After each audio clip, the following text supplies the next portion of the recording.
اعوذ باللہ من الشیطان الرجیم بسم اللہ الرحمن الرحیم توکلت علی الحی الذی لا یموت افوض امری الی اللہ ان اللہ بصیر بالعباد وما توفیقی الا باللہ۔ مولا امیر المؤمنین حضرت علی علیہ السلام فرماتے ہیں الطمع محنتن، طمع اور لالچ غم اور سختی کا باعث ہے۔ طمع اور لالچ رنج اور غم اور سختی کا باعث ہے، یعنی مطلب ہے لالچی انسان جو ہے وہ غم میں مبتلا رہتا ہے۔ ٹھیک ہے، آئیے میرے عزیز بھائیوں دوستو، بحث ہماری منطق اول میں جو آج شروع ہو رہی ہے وہ ہے التعریف بالتشبیہ۔ التعریف بالتشبیہ ربط دینے کے لیے بڑا تکرار کیا ہے، اور شاید کوئی معنی بھی نہیں ہے کہ تیسرا باب جو منطق اول کا باب ہے جس کا نام ہے معرف، اس کے اندر تین بحثیں، ایک مقدمی بحث تمام ہوئی، مقدمی بحث کے بعد ایک درمیان میں اس کی اصلی بحث ہے، وہ کیا ہے؟ تعریف اور اس کی اقسام۔ نمبر ایک یہ اس اصلی بحث میں تعریف اور اس کی اقسام ہے، اور دوسری بحث جو اس کے اندر ہے وہ شروط تعریف ہے کہ تعریف کی شرائط کیا ہیں۔ تو پہلی چیز جو ہے وہ ہماری چلتی چلتی جو تعریف اور تعریف کی اقسام کے بارے میں ہے، تو تعریف کی ہم نے کچھ قسمیں پڑھی آغا جان۔ کیا پڑھی؟ ہم نے کہا حد تام ہے، حد ناقص ہے، رسم تام ہے، رسم ناقص ہے۔ یہ پڑھنے کے بعد ایک تعریف ہم نے پڑھی تعریف بالمثال، یہ ہو گئی، اور آج ہم اسی تعریف کی جو اقسام مختلف طریقے سے ہیں، ایک ہے التعریف بالتشبیہ۔ تعریف بالتشبیہ جو ہے یہ آپ کی خدمت میں ابھی اس سے بیان کر رہے ہیں، اور پھر وہ جو اصلی باب میں دوسری چیز ہے کہ یہ تعریف اور تعریف کی اقسام ہیں، تو تعریف کی شرائط کیا ہیں وہ پھر بیان کرتے ہیں۔ ابھی کیا آغا جان؟ تعریف بالتشبیہ۔ یہ کیا ہے جی؟ تعریف بالتشبیہ بڑا سادہ دو دو چار والی بات ہے، تھوڑا آپ میری طرف توجہ کریں۔ وہ کیا ہے؟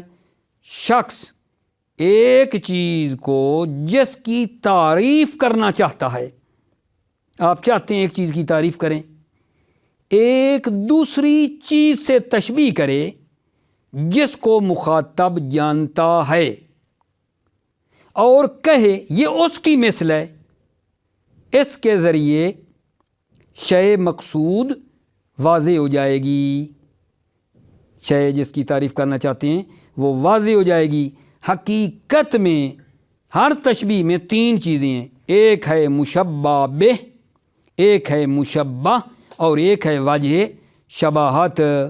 ٹھیک ہے، مشبہ بہ ہمارے لیے روشن ہونا چاہیے، مشبہ مبہم ہے، مشبہ بہ روشن ہے، تشبیہ کے ذریعے اس کو روشن کرتے ہیں۔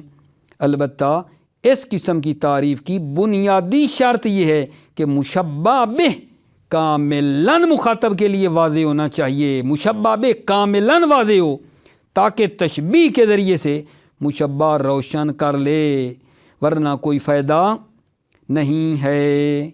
ٹھیک ہے، کوئی پھر سادہ لفظوں میں کوشش کرتا ہوں، بڑی سادہ یہ ہے بھی ویسے بڑی سادہ سی بات۔ تعریف بالتشبیہ کیا ہے جی؟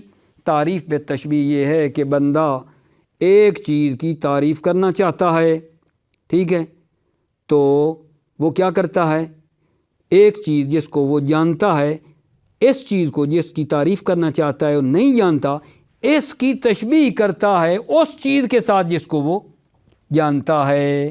ٹھیک ہے، تو بڑی آسانی کے ساتھ اس کے لیے مطلب پہنچ جاتا ہے۔ ٹھیک ہے، مثال کے طور پہ آپ کے پاس ایک مہمان بیٹھا ہوا تھا، ٹھیک ہے، تو آپ نے اس سے پوچھا کہ آپ کا گھر جو مثلا فلاں جگہ پہ اوپر لیا ہوا ہے، آپ کا گھر کیسے ہے؟ اپنے مہمان سے جو آپ کے گھر میں آیا ہوا تھا پوچھا کہ آپ کا گھر کیسے ہے؟ وہ جناب علی اب کیا کرتا ہے؟ وہ کہتا ہے میرا گھر ایسے ہے جیسے آپ کا گھر ہے. ٹھیک ہے یا نہیں؟ میرا گھر ایسے ہے جیسے آپ کا گھر ہے. تو اس نے وہ چیز جو اپنے گھر کی تعریف کرنی تھی ساری کی ساری اس کو اس کے گھر سے تشبیہ دے کر فوراً واضح کر دی ہے. تو یہاں اس کے اندر کتنی چیزیں ہیں؟ 3 ہیں. ایک مشبہ ہے، ٹھیک ہے، کہ یہ اپنے گھر کی تعریف کرنا چاہتا ہے اس کے لیے. ایک مشبہ بے ہے جو اس بندے کا خود اپنا گھر ہے. ایک مشبہ ہے، ٹھیک ہے. تو اس نے مہمان نے اپنے گھر کو اس کے لیے میزبان کے لیے سمجھا دیا، کہا میرا گھر ایسے ہے جیسے آپ کا گھر ہے. ٹھیک ہے. اسی طرح بہت سی مطلب آسانی سے اپنے بھائیوں کو سمجھا دیتے ہیں. ٹھیک ہے. اس نے پوچھا، ٹھیک ہے، ایک دوست نے آپ سے پوچھا، ٹھیک ہے، کہ جو آپ نے موٹر سائیکل مثلا تازہ مثلا خریدا ہے، ٹھیک ہے، آپ کا موٹر سائیکل کیسے ہے جی، کس قسم کا ہے؟ وہ کہتا ہے جناب سامنے سے جیسے آپ کا ہے. ٹھیک ہے، جیسے آپ کا ہے. تو اپنے کی تو بندے کو پتہ ہے نا کیسے ہے، تو وہ جو نہیں جانتا اس کی بھی آشنائی ہو جاتی ہے. ٹھیک ہے. تو پس آگا جان تعریف بالتشبیہ میں یہ ہے، دوبارہ سننا، کہ ایک شخص ایک چیز کو جس کی تعریف کرنا چاہتا ہے ایک دوسری چیز سے تشبیہ کرے جس کو مخاطب جانتا ہے اور کہے کہ یہ اس کی مثل ہے. اس کے ذریعے وہ چیز روشن ہو جائے گی. حقیقت میں آپ کو بتایا ہے 3 چیزیں ہیں. ایک مشبہ بے ہے، ایک مشبہ ہے، ایک وجہ شباہت ہے. مشبہ بے ہمارے لیے روشن ہے، مشبہ مبہم ہے، تشبیہ کے ذریعے اس کو روشن کر رہے ہیں. مشبہ بے کیا ہے؟ جس کے ساتھ آپ نے تشبیہ دی ہے. مشبہ جس کی تشبیہ دی ہے، اور وہ وجہ شباہت ہو گئی درمیان والی. ٹھیک ہے.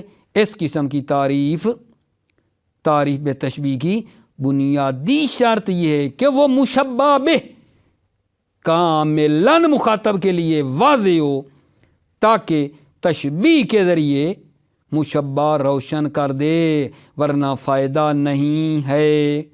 مثلا فرض کریں ہم نور کے معنی کو جانتے ہیں، ہم نور کے معنی کو جانتے ہیں کہ نور وہ ہوتا ہے الظاہر بنفسہ والمظہر لغیر، جو خود ظاہر ہو اور غیر کو ظاہر کر دے، جو خود روشن ہے دوسری چیزوں کو روشن کرتا ہے. اب اگر ہمیں حقیقت وجود کا علم نہیں ہے کہ وجود کیا چیز ہے، نور کو جانتے ہیں وجود کو نہیں جانتے، تو پوچھتے ہیں الوجود ما ہوا، وجود کیا ہے؟ اب وجود نہیں جانتے نا، نور کو جانتے ہیں. جواب میں کہا جائے الوجود کالنور، سبحان اللہ، نور کو جانتے ہو نا، تو وجود کالنور اس کی طرح ہے. یا مثلا علم کی ہمیں خبر نہیں ہے کہ علم کیا ہوتا ہے، اب ہم اس علم کو تشبیہ دیتے ہیں العلم کالنور، علم نور کی طرح ہے. نور کو نا ہم جانتے ہیں نور کیا ہوتا ہے، پس علم کو نور سے تشبیہ دی، ماشاءاللہ 2 4 والی بات ہو گئی، حلوہ ہو گیا، فوراً سمجھ آ گئی. بڑی بڑی بحثوں کو تشبیہ کے ذریعے آگا جان بالکل سیکنڈوں میں سمجھا دیا جاتا ہے اگر تھوڑی توجہ ہو تو. یا جہالت کیا ہوتی ہے جی؟ ٹھیک ہے، الجہل کالظلمت، جہل ظلمت کی طرح ہے، تاریکی.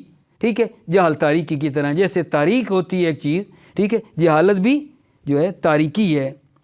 اسی طرح ہم کیا کرتے ہیں اگر جان تشبیہ دے کر معقول چیزیں اور عقلی چیزوں کو محسوس کے ذریعے سے سمجھا دیتے ہیں، بڑی آسانی کے ساتھ نا اگر جان ہم سمجھا دیتے ہیں. لہذا آپ نے دیکھا کلیات میں، ٹھیک ہے، پیچھے جو نسب اربع کی بحث تھی وہاں جناب یہ کیا کر رہا تھا، متباینین کو سمجھانے کے لیے اس نے 2 متوازی خطوط سے تشبیہ دے دی کہ متباینین کو سمجھنا ہے تو یہ 2 متوازی خطوط ہیں جو کبھی آپس میں نہیں ملتے، جس طرح یہ دو خط نہیں ملتے متباینین بھی نہیں ملتے، ٹھیک ہے؟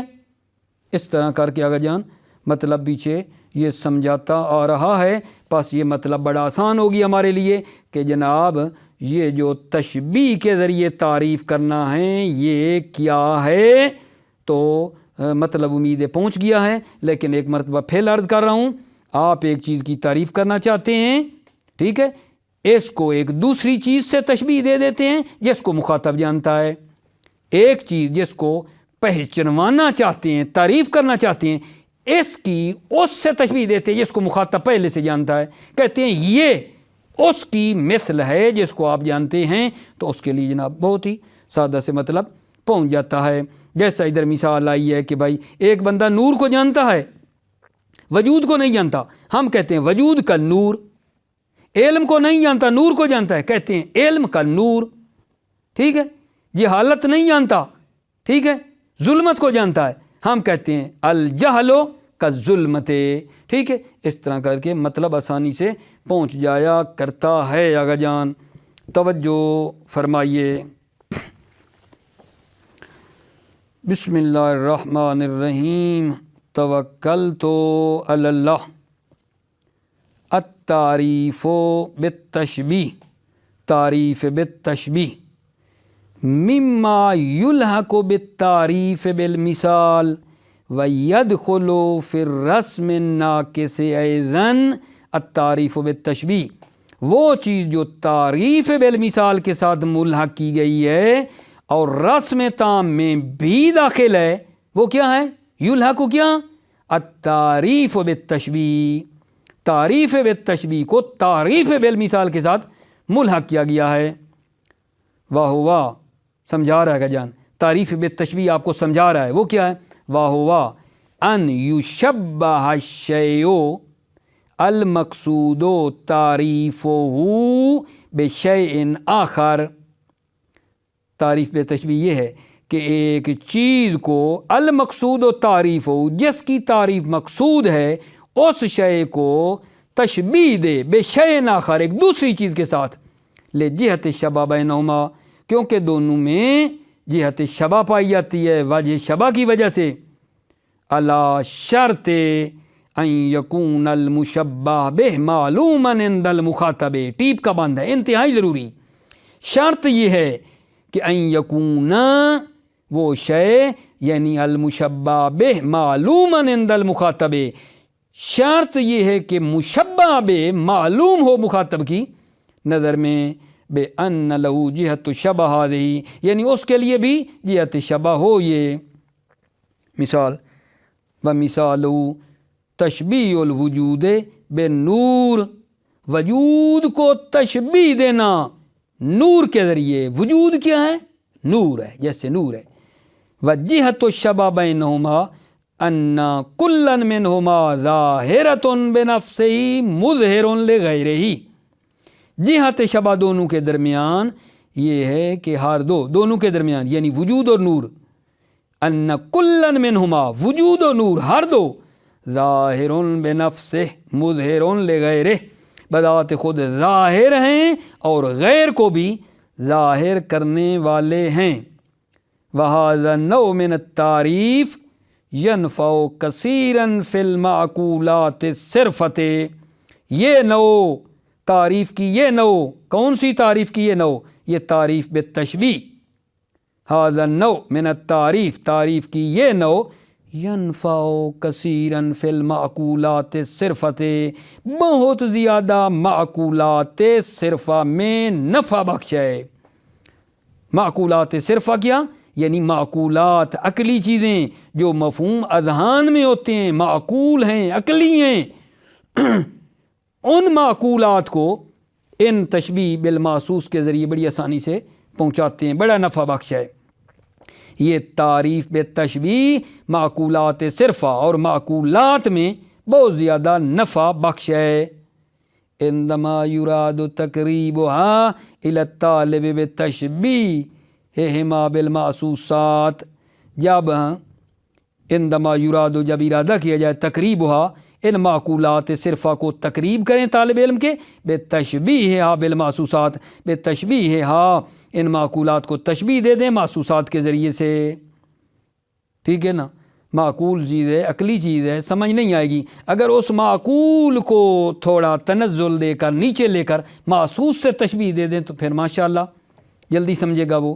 لأن المحسوسات إلى الأذهان اقرب، اس لیے کہ محسوسات اذہان کے زیادہ قریب ہیں. وَلِتَصَوُّرِهَا آلف، اور محسوسات کا تصور کرنا آلف ہے، مانوس ہے. وَقَدْ سَبَقَ مِنَّا تَشْبِيهُ كُلِّ مِنَ النِّسَبِ الْأَرْبَعِ بِأَمْرٍ مَحْسُوسٍ تَقْرِيبًا لَهُ. قد سبق منا، ہم سے گزرا ہے، ہر ایک نسب اربع کو تشبیہ دی ہے بے امر محسوس، ایک امر محسوس کے ذریعے سے، تقریباً لہ، جو اس نسب اربع کو قریب کرتا ہے. توجہ. فمن ذلك تشبیہ المتباینین بالخطین المتوازیین، فمن ذلك اسی سے تھا متباینین کو تشبیہ کرنا دو خط متوازی تھے. لأنہما لا یلتقیان ابدا، لأنہما اس لیے کہ یہ دو خط متوازی کبھی بھی ملاقات نہیں کرتے ہیں، کبھی بھی اکٹھے نہیں ہوتے ہیں. وَمِنْ هَذَا الْبَابِ الْمِثَالُ الْمُتَقَدِّمُ، اور اسی باب سے ہے، ٹھیک کیا بلا، وہ مثال مقدم، وَهُوَ التَّشْبِيهُ الْوُجُودِ بِالنُّور، وجود کو جو تشبیہ دی ہے نور کے ساتھ. وَمِنْهُ تشبیہ تصور العالی، وَمِنْهُ اسی باب سے ہے تصور عالی کو تشبیہ دینا کا تصور لفظ آلۃ لتصور المعنی، کہ لفظ جو ہے آلہ ہے معنی کے لیے، ٹھیک ہے. اس کو کیا کر رہے ہیں، تصور عالی کو تشبیہ دینا. جیسے بریکٹ میں لکھا ہے لفظ کا تصور کرنا کہ یہ آلہ ہے تصور معنی کے لیے، کیسے تشبیہ دینا، بالنظر الی المرآۃ بقصد النظر الی صورت المنطبعۃ فیہا. ٹھیک ہے یا نہیں، تصور عالی جیسے نظر کرنا آئینے شیشے کی طرف، بقصد النظر، قصد کرتے ہوئے، الی صورت المنطبعۃ فیہا، کہ اس آئینے میں صورتیں منطبع اور نقش ہوتی ہیں. ٹھیک ہے، کیا مطلب ہے، مطلب یہ دیا ہے ہم نے کہ جس طرح آئینہ آلہ ہے، آئینہ آلہ ہے، اسی طرح لفظ آلہ ہے معنی کے لیے. وَمِنْهُ تشبیہ تصور العالی، اور اسی باب سے تصور عالی کا تصور لفظ آلۃ لتصور المعنی، لفظ کا تصور آلہ ہے معنی کے تصور کے لیے. بالنظر الی المرآۃ، نظر کریں گے آئینہ کی طرف، بقصد النظر الی صورت المنطبع فیہا، ٹھیک ہے، کہ آئینے میں صورت جو ہیں اس آئینے میں نقش ہوتی ہیں. ٹھیک ہے، خدا کا شکر اگا جان، یہ ہماری تعریف بالتشبیہ جو ہے یہ بھی تمام ہو گئی. اب آپ نے آنا ہے اس اصلی بحث کو، میں بار بار اپنے موضوع سے آپ کو ٹچ دیتا رہا ہوں تاکہ بحث میں ربطی نہ رہے، پتہ پہلے کیا تھا بعد میں کیا ہوا، کیا ہوا. ٹھیک ہے، تیسرے باب میں جو 3 بحثیں تھیں، ایک مقدمی اور ایک اصلی بحث، اصلی بحث کو 2 حصوں میں نے تقسیم کیا تھا، تعریف اور اس کی اقسام. تعریف اور اس کی اقسام الحمدللہ ابھی تمام ہو چکی ہیں، ابھی تمام ہو چکی ہیں. دوسری اس اصلی بحث میں وہ یہ ہے شروط تعریف. آپ نے تعریف اور تعریف کی اقسام بیان کی ہیں. دوسری جو چیز ضروری ہے اس اصلی بحث کے اندر وہ کیا ہے جان، شروط تعریف ہیں، کہ یہ جو آپ تعریف کرنا چاہتے ہیں اس کی کیا شرائط ہیں. توجہ کرنا، تعریف حقیقی کا مقصد عزیزو 2 چیزیں ہیں. جب ہم کسی چیز کی تعریف کرتے ہیں تو تعریف حقیقی کی غرض و غایت اور مقصد 2 چیزیں ہیں. نمبر 1 ایک ماہیت کی شناخت ہے بے تمام ہی و کمال ہی، یعنی مکمل طور پر ایک ماہیت کی شناخت کرنا، یہ پہلا مقصد ہے تعریف کا.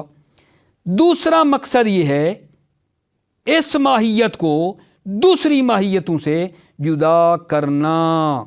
تعریف حقیقی کا مقصد دو چیزیں ہیں، ایک ماہیت کو مکمل طور پر شناخت کرنا، دوسرا اس ماہیت کو دوسری ماہیت سے جدا کرنا۔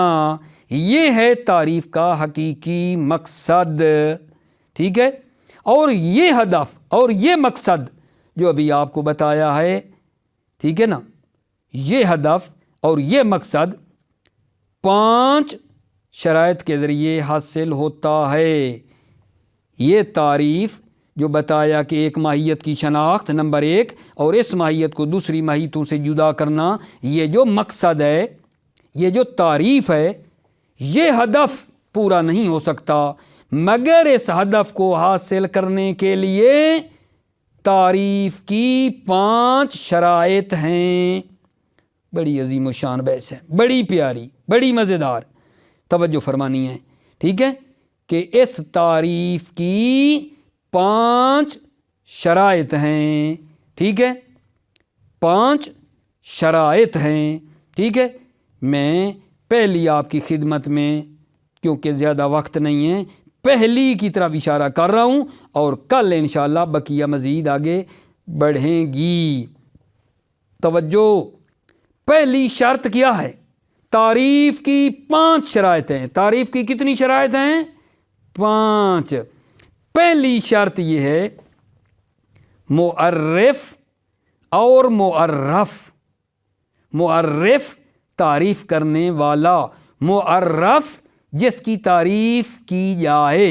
معرف اور معرف صدق اور مصادیق کے لحاظ سے مساوی ہوں۔ معرف اور معرف افراد کے صادق ہونے کے لحاظ سے کیا ہوں؟ مساوی ہوں، اور ان کے درمیان نسبت تساوی ہو۔ جیسے انسان اور لاحق ہے، کہہ سکیں کلو انسان لاحق و کلو لاحق انسان۔ یہ پہلی شرط ہے آغا جان، بار بار تکرار کر رہا ہوں مہم ہونے کی وجہ سے۔ معرف اور معرف صدق اور مصادیق اور افراد کے لحاظ سے مساوی ہوں۔ معرف اور معرف مساوی ہوں افراد کے لحاظ سے، یعنی ان کے درمیان نسبت تساوی ہو۔ عبارت تبدیل کر دوں بے عبارت دیگر، پہلی شرط یہ ہے تعریف کی کہ تعریف جامع الافراد ہو، مانع الاغیار ہو۔ تعریف جامع ہو، مانع ہو۔ تیسری عبارت تبدیل کر رہا ہوں کیونکہ عبارت میں آئے گا تو پھر پریشان نہ ہوں۔ تیسری عبارت یہ ہے، سنیں گے آپ، تعریف مترد ہو اور منعکس ہو۔ تعریف مترد ہونی چاہیے اور منعکس ہونی چاہیے۔ جملہ سخت ہے، توجہ کرنا۔ مترد کا کیا معنی ہے؟ مترد ہو یعنی مانع اغیار ہو۔ تعریف مترد کا معنی یہ ہے مانع اغیار ہو۔ منعکس ہو کا مطلب یہ ہے جامع ہو، ٹھیک ہے۔ تو پس آغا جان پہلی تعریف کی شرط یہ ہے کہ معرف اور معرف صدق اور مصادیق اور افراد کے لحاظ سے کیا ہونے چاہیے؟ برابر ہونے چاہیے، یعنی تعریف مانع بھی ہو جامع بھی ہو، یا تعریف مترد بھی ہو منعکس بھی ہو۔ مترد ہو یعنی مانع ہو، منعکس ہو یعنی جامع ہو۔ کیا مطلب ہے؟ یعنی جو کسی چیز کی تعریف ہے وہ مترد ہو، مانع ہو، کسی اور کو اس تعریف میں داخل نہ ہونے دے، روک کے رکھے، 4 دیواری بن جائے۔ وہ آنا چاہے تو کہنا نا تو ادھر نہیں آ سکتی، یہ تعریف تیری نہیں ہے۔ ایسی تعریف ہو جو دوسروں کو روکے، دوسروں کو اس تعریف میں داخل نہ ہونے دے، مانع ہو، اور جامع بھی ہو۔ جامع کا مطلب یہ ہے کہ آپ نے کسی فرد کو جو ہے چھوڑے نہیں، اس تعریف کے جتنے فرد ہیں ان کو گھیر لے، اپنی تعریف کو مکمل گھیر کے رکھے۔ پس جب ایسا ہے تعریف جامع بھی ہو، معنی بھی ہو، تو اس سے دو باتیں ہماری سمجھ میں آتی ہیں۔ وہ کیا ہے آغا جان؟ وہ یہ ہیں کہ پس آغا جان تعریف بالعام صحیح نہیں ہے، تعریف بالعام صحیح نہیں ہے۔ کیا مطلب؟ یعنی معرف سے عام ہو، یہ صحیح نہیں ہے۔ تعریف بالعام صحیح نہیں ہے، یعنی معرف سے عام ہو، معرف عام ہو، معرف سے عام ہو، یہ صحیح نہیں ہے۔ جیسے انسان کی تعریف کریں، انسان ما ہوا کہ حیوان ماشن، انسان ایک ایسا حیوان ہے جو دو پاؤں پر چلتا ہے، یہ جائز نہیں ہے، کیونکہ کئی حیوانات ہیں جو دو پاؤں پر چلتے ہیں۔ اگر تعریف ہماری جو کر رہے ہیں بالعام ہوگی، عام کے ذریعے ہوگی، یعنی معرف ہمارا عام ہوگا معرف سے، تو پھر اس میں اشکال کیا لازم آئے گا؟ اشکال یہ لازم آئے گا یہ تعریف معنی نہیں ہوگی۔ اور دوسرا نقطہ یہ سمجھ میں آیا کہ یہ تعریف اخص کے ذریعے بھی نہ ہو، یعنی کیا بھلا؟ یعنی یہ معرف سے اخص بھی نہ ہو۔ اگر اخص ہوگا تو یہ تعریف جامع نہیں ہوگی، اپنے افراد کو مکمل طور پر گھیر نہیں سکے گی۔ اگر معرف اخص ہوا معرف سے، تعریف جامع نہیں ہوگی، اور ہم کہہ چکے ہیں تعریف معنی بھی ہو جامع بھی ہو۔ تو اس بات سے یہ سمجھ میں آیا کہ تعریف عام کے ذریعے بھی نہیں ہونی چاہیے، تعریف اخص کے ذریعے بھی نہیں ہونی چاہیے، عام کے ذریعے نہیں ہونی چاہیے، یعنی معرف عام نہ ہو، یعنی معرف عام نہ ہو، اخص کے ذریعے نہیں ہونی چاہیے، یعنی معرف اخص نہ ہو۔ ٹھیک ہے، بسم اللہ آغا جان۔ ٹھیک ہے، اور تیسری چیز وہ بھی اسی سے سمجھ میں آتی ہے، وہ یہ ہے کہ تعریف مباین کے ذریعے بھی صحیح نہیں ہے، تعریف مباین کے ذریعے بھی صحیح نہیں ہے۔ کیوں؟ کیونکہ دو متباین امور ایک دوسرے پر حمل نہیں ہوتے ہیں، اور یہ دونوں کبھی بھی ایک چیز پر صادق نہیں آتے۔ پہلی شرط سے ہم نے 3 چیزیں سمجھی ہیں، ٹھیک ہے نا، جو کہ تعریف ان 3 چیزوں کے ذریعے صحیح نہیں ہے۔ ٹھیک ہے، تعریف پہلی شرط یہ تھی کہ معرف کے صدق اور افراد اور مصادیق کے لحاظ سے مساوی ہو، اور ان کے درمیان نسبت تساوی ہونی چاہیے، عبارت بتائی تھی۔ یعنی پہلی شرط یہ ہے تعریف جامع ہو، معنی ہو۔ عبارت تیسری، تعریف مترد ہو، منعکس ہو۔ مترد ہو یعنی معنی ہو، منعکس ہو یعنی جامع ہو۔ لفظ تبدیل تھے، مطلب وہی تھا۔ جب تعریف جامع اور معنی ہونی چاہیے تو ہم نے کہا ہے پس درج ذیل امور کے ذریعے تعریف جائز نہیں ہے، تعریف بالعام کے ذریعے صحیح نہیں ہے، تعریف بالاخص کے ذریعے صحیح نہیں ہے، تعریف مباین کے ذریعے صحیح نہیں ہے۔ توجہ فرما لیں، شروط تعریف 5 ہیں، پہلی پڑھی ہے، کل انشاءاللہ اللہ نے چاہا تو میں ایک مرتبہ آپ کو شرائط بیان کر دوں گا۔ پہلی یہ ہے، دوسری یہ ہے، تیسری یہ ہے، چوتھی یہ ہے، 5ویں یہ ہے۔ آج بیان کرتا تو ٹائم نہیں تھا، ورنہ جو ہے وہ آج ہی بیان کر دیتا۔ بالآخر پہلی شرط ہماری کلیئر ہو گئی۔ توجہ فرما لیں، شروط التعریف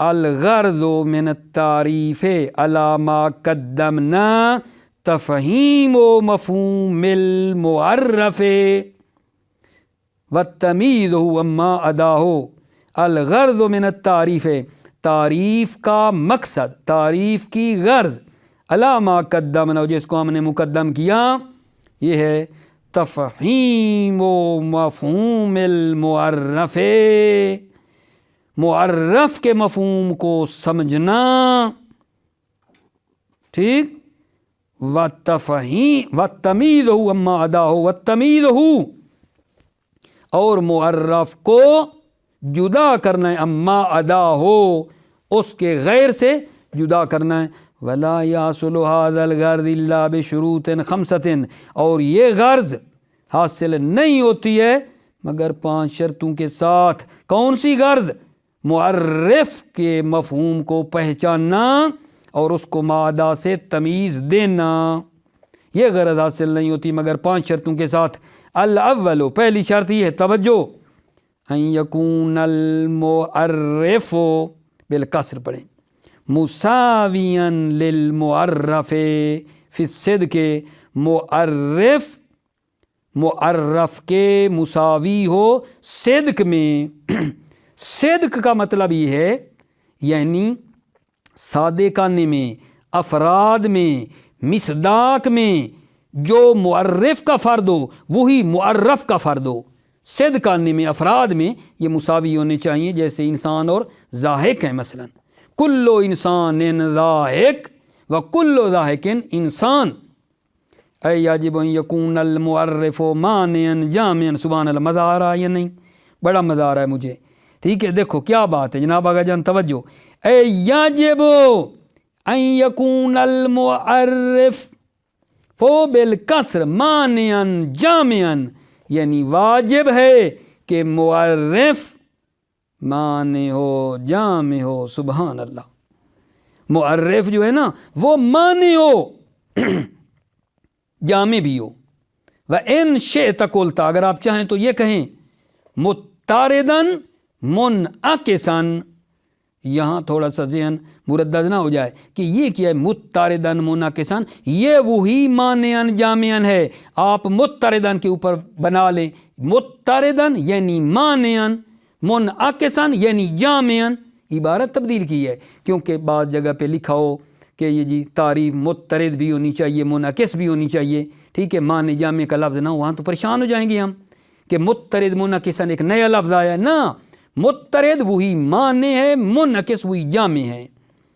وَمَعْنَا، معنی او مترد، انہو لا یشملو الا افراد المعرف، معنی اور مترد کا معنی یہ ہے کہ یہ شامل نہ ہو الا افراد المعرف، مگر افراد معرف کو، اور بس، یہ شامل تعریف نہ ہو مگر صرف افراد معرف کو شامل ہو۔ فَيَمْنَعُ مِن دُخُولِ افراد غیرہی فیہ، غیرہی فیہ، معرف کے غیر کے افراد کو داخل ہونے میں منع کرے، فیہ اس تعریف میں۔ وَمَعْنَى جامع او منعکس، معنی جامع یا منعکس کیا ہے؟ انہو یشمل جمیع افراد المعرف، منعکس کا معنی یہ ہے کہ یہ تعریف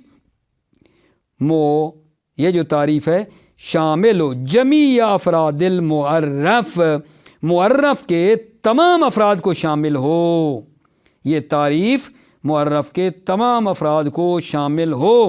ولا یشذ منہا فرد واحد، اور اس تعریف سے ایک فرد بھی کم نہ ہو، ولا یشذ منہا، اس معرف کے افراد سے فرد واحد بھی کم نہ ہو۔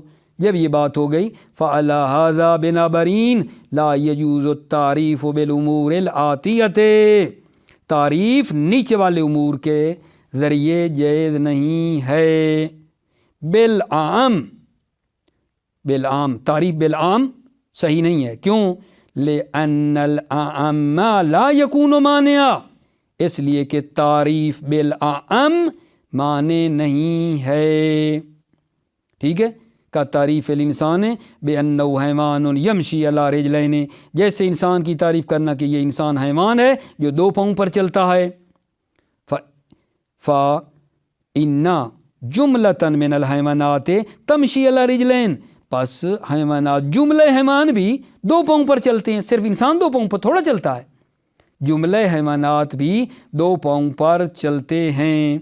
بالاخص لا یجوز التعریف، بالعام، بالاخص بھی جائز نہیں ہے، کیوں؟ لأن الاخص لا یکون جامعا، اس لیے کہ جو اخص ہے یعنی کیا، یعنی معرف اخص جو ہے لا یکون جامعہ، جامعہ نہیں ہے، جامع نہیں ہے تعریف کا، تعریف الانسان بانہ حیوان متعلم، جیسے انسان کی تعریف کرنا کہ یہ حیوان متعلم ہے، فإنہ لیس کل ما صدق علیہ الانسان هو المتعلم، پس جس پر بھی انسان صادق آتا ہے وہ متعلم نہیں ہے، کہ ہم کہ انسان کیا ہے، انسان حیوان متعلم ہے، تو پس فإنہ لیس کل ما صدق علیہ الانسان هو متعلم، پس جس پر انسان صادق آتا ہے وہ متعلم نہیں ہے۔ کتنے لوگ ہیں انسان ہیں لیکن کوئی متعلم ہیں نہیں ہے نا، تو یہ پھر تعریف جو ہے بالاخص ہے، جامع نہیں ہے۔